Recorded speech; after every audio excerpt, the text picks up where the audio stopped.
Hello friends, welcome to Communication Skills for Everyone. In this channel, you're going to learn English language skills, personality development, vocabulary, and all-round development. After understanding what is communication cycle or what is communication process, so briefly, a well-defined communication environment, cooperation between the sender and the receiver, selection of an appropriate channel, correct encoding and decoding of the message, feedback. This is communication circle. Let's move to levels of communication. So, where we have five levels of communication: extrapersonal, interpersonal, intrapersonal, organizational, mass communication. So, let's move to extrapersonal communication. Communication between human beings and non human entities is extrapersonal communication. For instance, when your pet dog comes to you wagging its tail as soon as you return home from work, it is an example of extrapersonal communication. Similarly, a parrot responding to your greeting is one more example for it.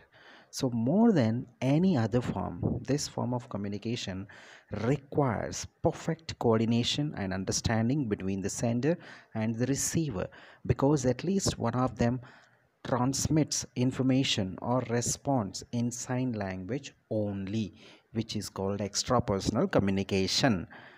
Second one, intrapersonal communication. Intrapersonal communication takes place within an individual. We know, right, that our brain is linked to all parts of the body by an electrochemical system. For instance, when you begin to feel hot, so the particular information has feeling of hot is sent to the brain, and you may decide to turn on the fan. So responding to instructions sent by the brain to the hand, in this case the relevant organ is the sender. The electrochemical impulse is the message, and the brain is your receiver. So next, the brain assumes the role of sender and sends the feedback that you should switch on the fan. This completes the communication process. This kind of communication pertains to thinking, which is the basis of information processing. Without such internal dialogue, one cannot proceed to the further levels of communication, interpersonal and organizational. So, we are communicating with another party. Our internal dialogue with ourselves continues concurrently, planning, weighing, considering, and processing information. Now, let's move to interpersonal communication.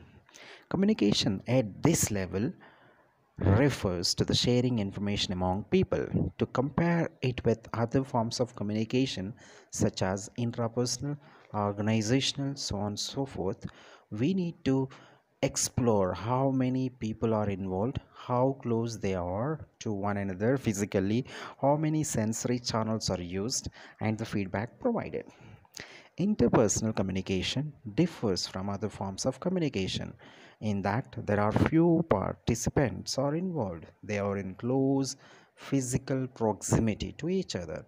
Many sensory channels are used and feedback is immediate.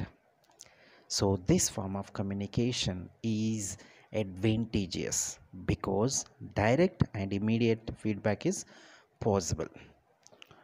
Interpersonal communication can be formal or informal.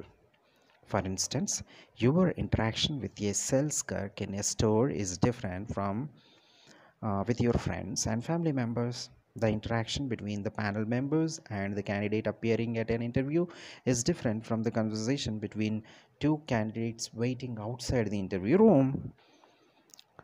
The next one, organizational communication. Communication in an organization takes place at different hierarchical levels. So, as we have learned, it is extremely necessary for the substance of any organization, since a large number of employees are involved in several different activities. The need to communicate effectively becomes greater in an organization. With a proper networking systems, communication in an organization is possible even without direct contact between employees. Organizational communication can be divided internal operational, external operational, personal. So internal operational, all communication that occurs in the process of operations within an organization is classified as internal operational. The work related communication that an organization has with people outside the organization is called external operational communication. All communication in an organization other than for business or official purposes is called personal communication. The last one, mass communication. Mass communication is made for large audiences and it requires a medium to transmit information. There are several mass media such as journals, books, televisions, and newspapers. The audience is heterogeneous and unknown people. Thus, the approach is impersonal. Press interviews given by the chairman of a large company, advertisements for a particular product or service, and like that take place through mass media. This type of communication is more persuasive in nature than any other form and requires utmost care on the part of the sender while encoding the message.